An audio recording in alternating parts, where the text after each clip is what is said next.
This is the story of a couple I knew, friends of a friend actually. I'm going to tell you what happened to them on their honeymoon. But I warn you, this isn't some sweet romantic tale. No, it's the kind of story that'll make you rethink. Traveling to remote places, it's real, it happened, and it still gives me chills when I think about it. So the couple, let's call them Adam and Raya, had been dating for years. Childhood sweethearts. Everyone thought they were perfect together. They finally got married in a small but beautiful ceremony. Everything was great. Laughter, dancing, photos. You know, the kind of wedding people dream about. A few days later, they left for their honeymoon. Instead of going to a fancy resort or a touristy place, they chose something a little different. They wanted privacy, quiet, nature. So they booked a small wooden cabin deep in the mountains, far away from the city. It was surrounded by forest, no neighbors nearby, and barely any cell service. It sounded peaceful. Ideal, actually. The cabin itself looked beautiful in the pictures. Rustic, cozy, and it had a fireplace. They reached there by car, winding up narrow mountain roads until they finally found it, tucked between thick trees with only a gravel path leading up to it. The air was cold and crisp. Adam said it felt like stepping into another world. The first day was great. They explored the forest nearby, made dinner together, and sat by the fire. They laughed, played music, and stayed up late talking. That night, they slept like babies, but the second night, things changed. Rhea woke up around 2 a.m. to strange noises outside. At first, she thought it was just wind or animals. After all, they were in the woods. But this wasn't rustling leaves or howling. It sounded like whispering, low, slow, and just outside the window. She nudged Adam awake and they both sat up. The room was pitch black except for the soft red glow from the dying fire.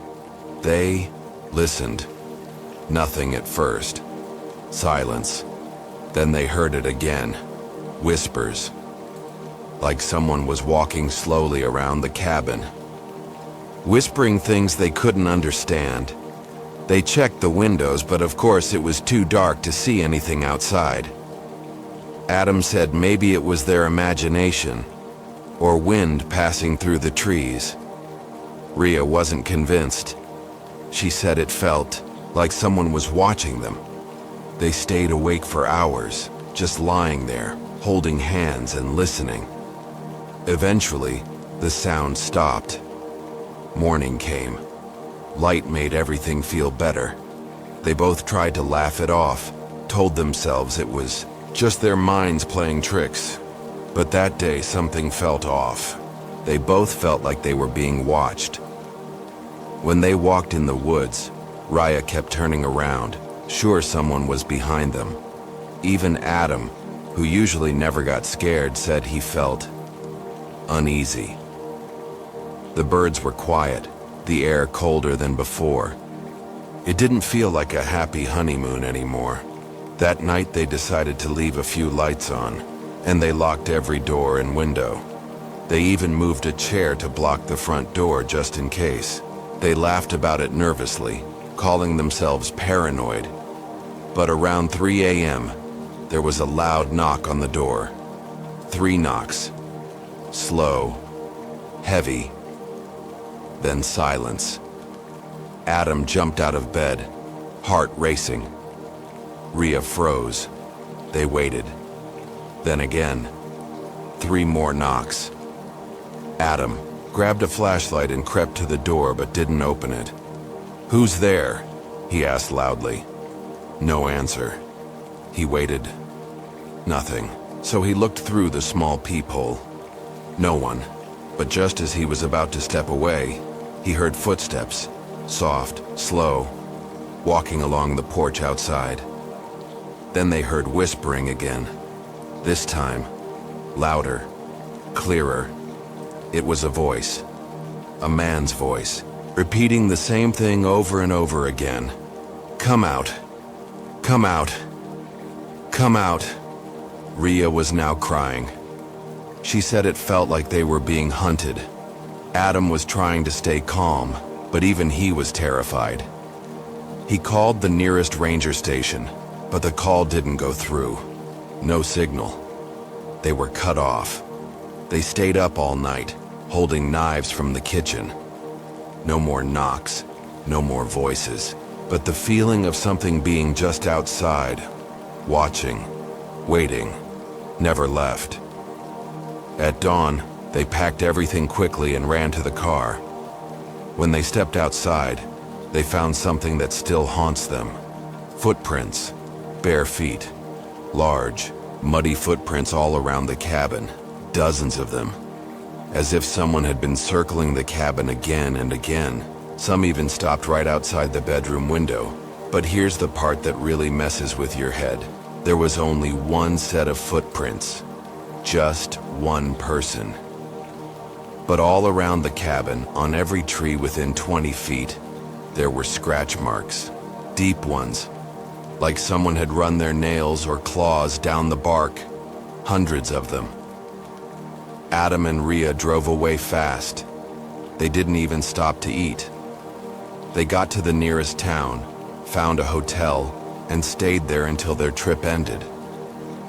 When they told the ranger what happened. He didn't look surprised. He just said, "You're lucky. Some people don't leave that forest." They later looked up that area.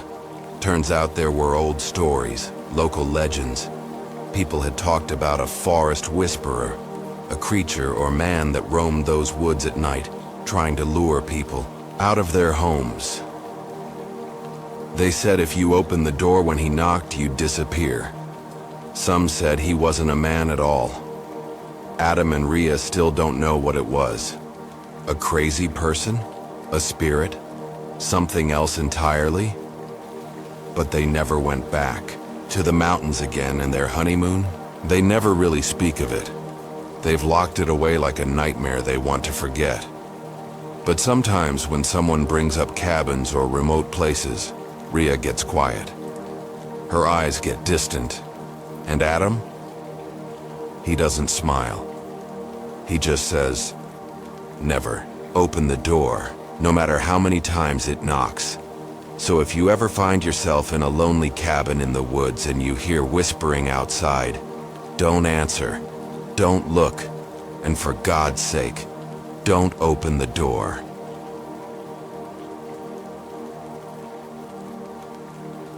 This is the story of a couple named Daniel and Claire. I'm going to tell you what happened to them on their honeymoon.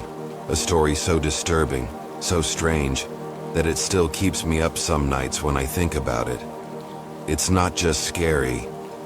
It's wrong in a way that gets under your skin. And trust me, once you hear it, you'll never look at old hotels the same again.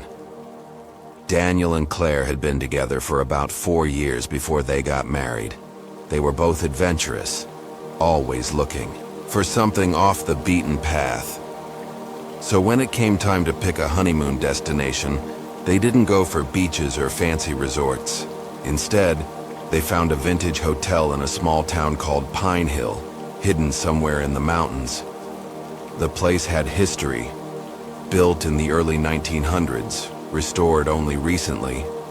Old world charm, antique furniture, real keys instead of cards, that kind of place. Claire had read that it was peaceful and full of character. Daniel thought it sounded romantic. They booked 5 nights. When they arrived, the first thing they noticed was how quiet everything was. The town itself was tiny, just a diner, a gas station, and the hotel sitting like an old ghost on the hill. The manager, an old woman named Mrs. Adler, gave them their key and smiled politely, but something about her felt off. Her eyes lingered a little too long. Her smile didn't quite reach her eyes. They were given room 217. The room was actually beautiful. Big windows, an iron bed, a giant mirror above the fireplace. The wallpaper was old-fashioned. The floor creaked, and the bathroom had one of those clawfoot tubs. It felt like stepping back in time. The first day passed quietly. They walked through the small town, explored a nearby trail, and had dinner at the only restaurant open. That night they lit candles and talked for hours. Everything seemed fine. Until about 2:30 in the morning. Claire woke up to the sound of soft humming, a woman's voice, gentle but eerie. At first she thought it was a dream, but when she sat up she realized it was real. The humming was coming from the hallway. She shook Daniel awake. He listened too, and his face changed. It wasn't music. It was more like a lullaby, sung slowly and slightly out of tune. Daniel got up, opened the door quietly, and peeked outside. The hallway was dark and empty, but the humming got louder, like someone was just around the corner. He stepped out to check.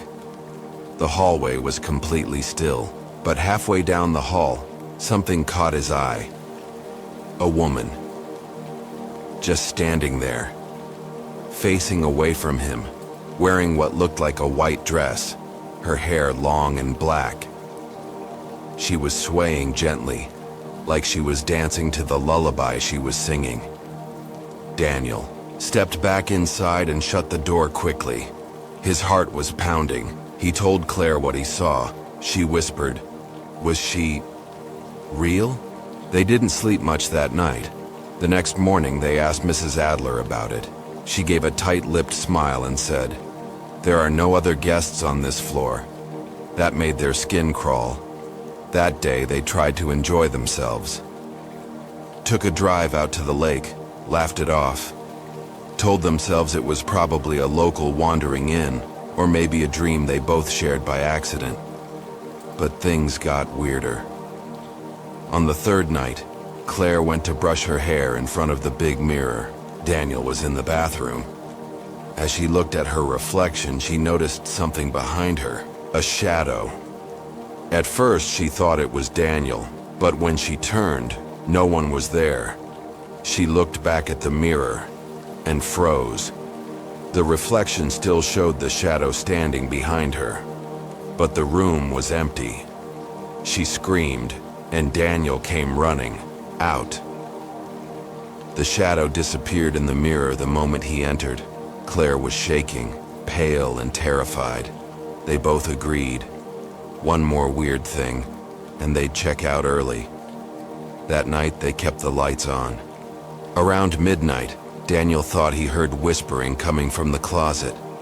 He slowly walked over, opened the door, and found nothing. Just clothes.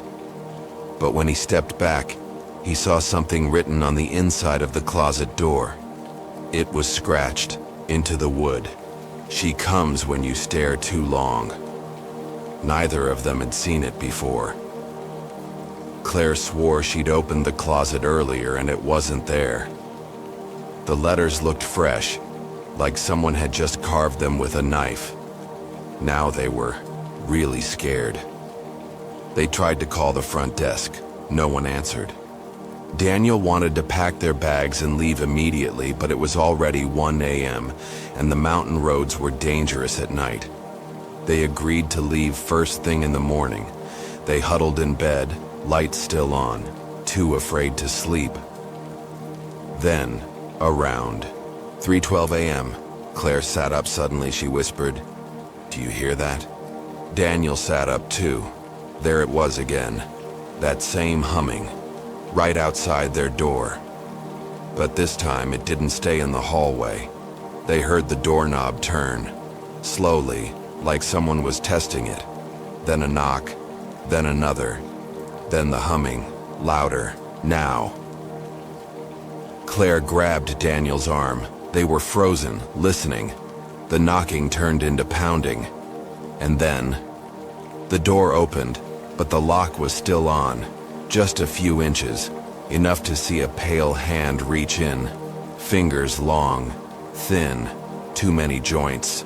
They were almost gray. Daniel slammed the door shut and locked it tight. They shoved a chair under the handle and backed away. The humming stopped. Silence. Then a voice. Soft. Female. "You're already staying too long." They didn't sleep. They sat up, waiting for morning. When the sun finally rose, they grabbed their things, threw them in the car, and sped off without even checking out. On the way out of town, they passed a local shop and stopped for gas. Daniel told the attendant about the hotel, the humming, the woman. The man just looked at them and said, "You stayed in 217? Daniel nodded. The man sighed. That room was closed for years. After the fire, a woman died in there. She used to sing to her baby, even after it passed. Folks say she never really left." Daniel and Claire didn't say another word. They got in their car and drove away. They never spoke of it again. Not to their families, not to friends, not even to each other. But Claire's never been the same since. She avoids mirrors now, covers them in hotel rooms. She still wakes up at 3:12 a.m. sometimes. And once, Daniel said he found her standing in the hallway of their apartment, humming to herself. Eyes closed. Swaying gently. He didn't wake her. He was too afraid of what she might say if he did. So if you ever find yourself in an old hotel and you hear soft humming in the night, don't open the door. Don't look in the mirror too long. And for God's sake, don't stay in room 217.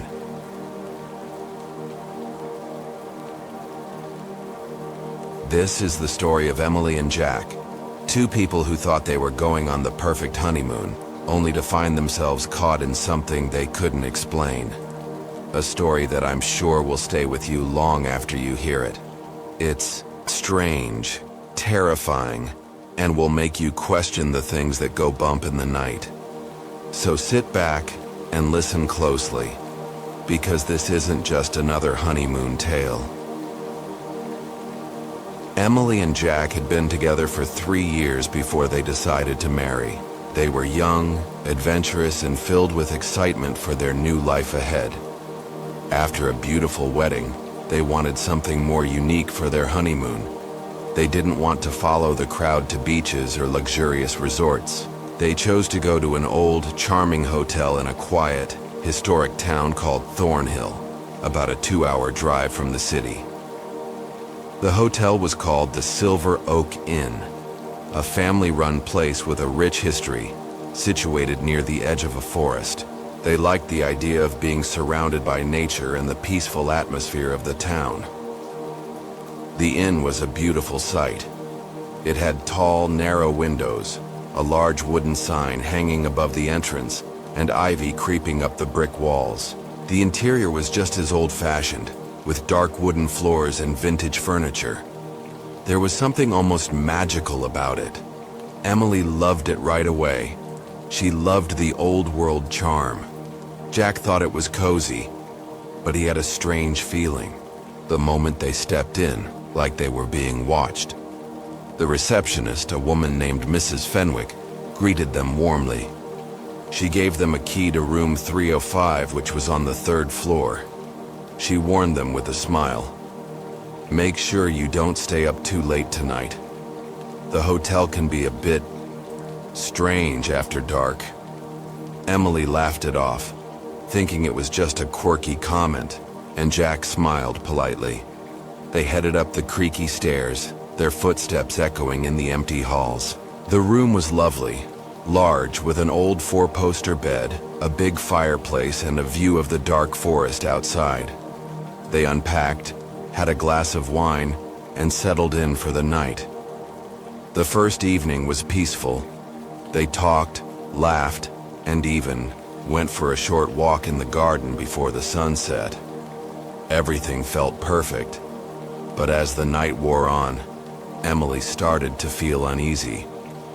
It wasn't the kind of fear you get from watching a scary movie. It was a deep, nagging feeling, like someone was standing just behind her, waiting. She kept glancing over her shoulder, but the room was empty. Jack, on the other hand, was relaxed, already half asleep on the couch. Around midnight, Emily decided to head to bed. Jack was already snoring lightly, and the room was quiet. Too quiet. That's when she heard it. A faint tapping sound, not coming from the window, but from somewhere inside the walls. She lay perfectly still, trying to convince herself it was just the house settling. But the sound persisted, soft, rhythmic, and steady. Tap, tap, tap. She slowly turned her head to look at Jack. He was still asleep, oblivious to the noise. Emily felt a chill run down her spine. She got out of bed and crept toward the door. Her heart was pounding now, and the tapping sound seemed to grow louder. It was coming from behind the wall that separated their room from the one next door. "Jack," she whispered, shaking his shoulder. He groggily opened his eyes. "What is it?" "There's someone tapping. Can't you hear it?" Jack listened intently but shook his head. "I don't hear anything. It's probably just the old house. Go back to sleep." Emily didn't feel right, but she climbed back into bed anyway. She pulled the covers over her head, trying to ignore the tapping that wouldn't stop. Finally, after what seemed like hours, the noise faded and she drifted into a restless sleep. The next day, Emily was exhausted. She tried to shake off the unease and enjoy their time together. They went for a hike through the nearby woods, but she couldn't stop glancing over her shoulder, as if someone was following them. Jack noticed, of course. He asked her several times if she was okay, but she just brushed it off, telling him it was nothing. Yet, deep down, she couldn't escape the feeling that something was wrong. That evening, as night fell, Emily decided to stay in the room while Jack went downstairs to grab some drinks from the bar. She figured she could relax, maybe read a book, to distract herself. But as soon as the door shut behind Jack, the tapping returned. It was louder this time. Emily jumped out of bed, her heart racing. She walked over to the wall where the noise was coming from. The sound was coming from the far corner of the room. It was rhythmic, as if something or someone was knocking softly on the other side. She pressed her ear to the wall. Tap, tap, tap. Then, the noise stopped abruptly. Emily stepped back, her pulse quickening. She turned to look at the door. A shadow moved in the crack beneath it. At first she thought it was just her imagination, but then she heard the sound of footsteps approaching. Slow, deliberate footsteps. Her breath caught in her throat. Suddenly, the door creaked open. It wasn't Jack. A tall figure stood in the doorway. It was a woman, dressed in an old-fashioned white gown that seemed to shimmer faintly in the dim light of the room. Her face was pale, with dark, hollow eyes. She had long, matted hair that hung down over her shoulders.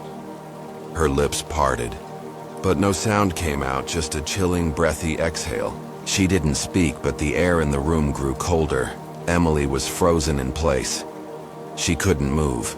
She couldn't scream. Her mind screamed at her to run, but her body refused to obey.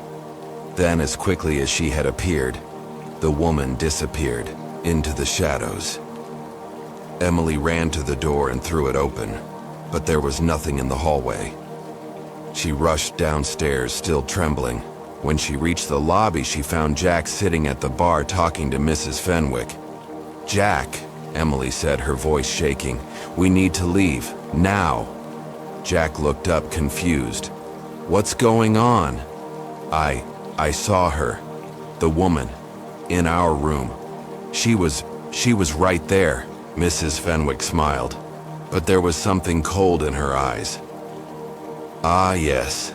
You've seen her. You're not the first. The spirit of Eleanor. She haunts the inn. She's been here for over 100 years. She was a guest here once, and she never left. She visits the rooms at night, knocking on the walls, waiting for someone to notice her. Some people see her, some don't. But once you do, she won't leave you.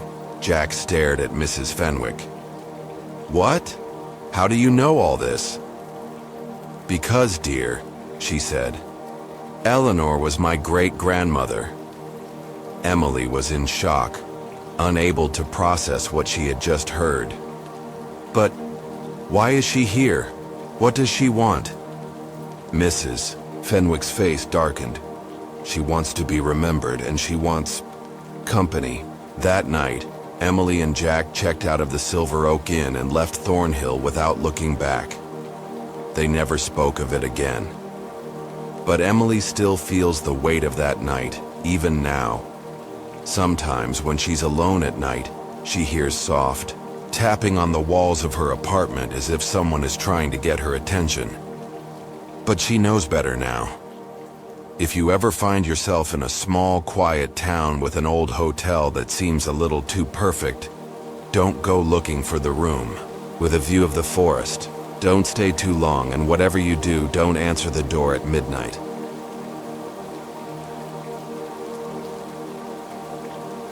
This is the story of a couple named Sarah and Adam.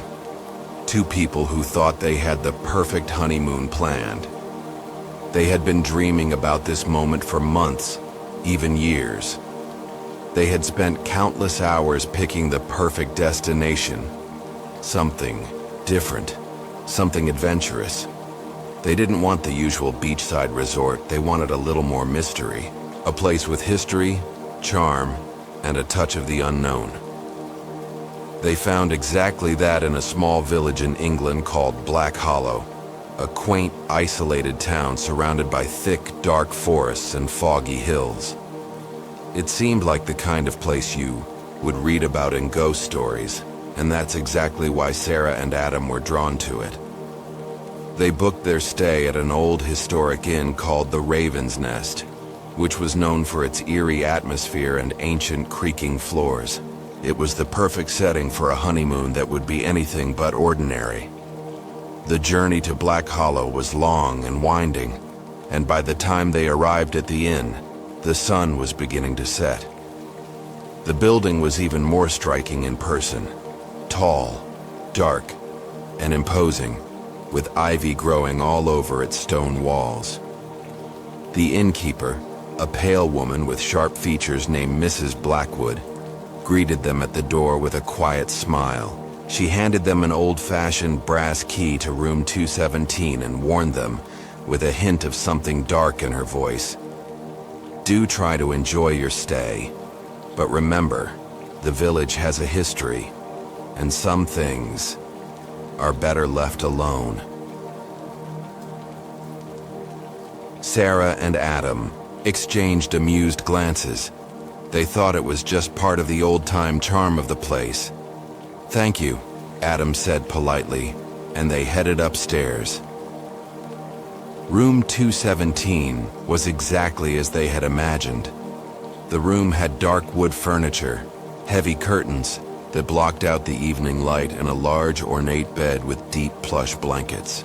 There was a fireplace on the far side, and the flickering light gave the room a warm, cozy feel, despite the feeling of being in a place lost in time. That evening, after unpacking, Sarah and Adam decided to go for a walk around the village.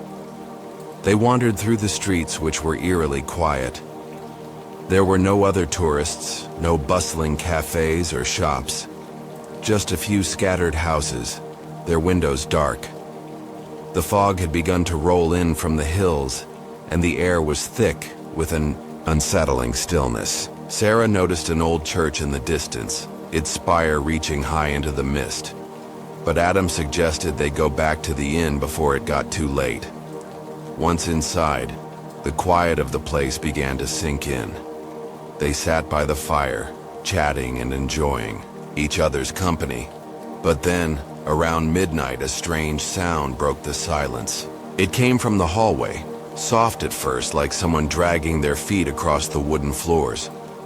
Adam glanced at Sarah, and she looked back at him, both of them a little on edge. "Did you hear that?" Sarah asked, her voice barely above, a whisper. Adam nodded. "Probably just the house settling. It's old after all." But the sound didn't stop. It grew louder, closer, like footsteps. Then there was a soft knock on their door. Sarah froze, her heart racing. Adam stood up and walked toward the door, slowly opening it. There was no one there, just the empty hallway, dimly lit by the flickering candle at the end. "Probably just someone passing by," Adam muttered, but there was a hint of unease in his voice. He closed the door and locked it, but Sarah couldn't shake the feeling that something was wrong. They decided to go to bed, hoping the strange noises would stop. But as Sarah lay there in the darkness, she felt it again. Someone was watching them. The air grew colder, and the shadows in the corners of the room seemed to stretch and twist. She glanced at Adam, who was still asleep, but she couldn't fall asleep herself. It felt like the room was closing in on her. Then she heard it again, a whisper. Soft, unintelligible words, like someone was speaking right into her ear. Sarah's heart skipped a beat, and she sat up, her breathing shallow. She turned toward the window, where the shadows seemed to move and dance. That's when she saw it. In the reflection of the window, there was a figure standing behind her. A woman, dressed in old-fashioned black clothes, with pale skin and hollow eyes. She was staring directly at Sarah. Sarah gasped and spun around, but the room was empty. Adam stirred, waking up to Sarah's panic. "What's wrong?" he asked, rubbing his eyes. "There was someone behind me," Sarah whispered, her voice trembling. In the reflection, Adam looked around the room, but there was nothing. The shadow seemed normal, the room as it should be. "You were probably just dreaming. It's a creepy place, Sarah. The mind plays tricks on you in places like this." But Sarah couldn't shake the image of the woman in the window. Her hollow eyes, her cold, lifeless stare. It was too real. The next morning, Sarah was exhausted but tried to put on a brave face. They decided to explore more of the village. As they walked through the streets, Sarah noticed something strange. Every house they passed seemed to be empty, as if no one lived there. Even the church they had seen the night before appeared abandoned. Its doors were locked, and the windows were boarded up. At the edge of the village, they came across an old cemetery. The graves were ancient, with crumbling tombstones covered in moss. One grave in particular caught Sarah's attention. It was a large, elaborate tomb with a name etched into the stone. Eleanor Blackwood. That name. "It's the innkeeper's name," Sarah murmured. Adam looked down at the grave. It's probably a coincidence. But Sarah couldn't shake the feeling that the woman who had greeted them at the inn was somehow connected to the grave. Something wasn't right. It felt as if the village, the inn, and everything around them were steeped in dark secrets. That evening, Sarah couldn't wait to leave. She felt like something was closing in on them, something ancient and unforgiving. But when they returned to the Raven's Nest, it was different. The air felt heavier, oppressive. The inn seemed even darker than before. As they reached their room, Sarah noticed that the door was slightly ajar. She was sure she had locked it when they left. They entered cautiously, and that's when they heard it. The soft dragging noise, getting closer and closer, as if something, or someone, was moving through the hall. Sarah rushed to the window and looked outside. The fog had rolled in thick, covering the streets below. But there, in the distance, she saw a figure. The woman from the reflection. She was standing just outside the inn, staring up at their window. "Adam," Sarah whispered urgently. "She's here. The woman from the window. She's outside." Adam hurried to the window, but by the time he looked, the woman was gone. That night, as they tried to sleep, the sounds of footsteps returned, louder than ever. This time, there was no knocking. The door burst open, and standing in the doorway was Eleanor Blackwood. Her face was pale and lifeless, her eyes hollow, and she was grinning. No, smirking, like she knew something they didn't. Before Sarah could scream, Eleanor spoke, her voice low and cold. "You shouldn't have come here. You're not the first to stay at the Raven's Nest, and you won't be the last." The door slammed shut with a deafening bang. Sarah and Adam stared at each other, wide-eyed with terror, knowing they had to leave, but knowing too that the village and its inn wouldn't let them go so easily. They never returned to Black Hollow. But sometimes, when the fog rolls in, thick and heavy, Sarah swears she sees Eleanor Blackwood standing in the distance, watching, waiting.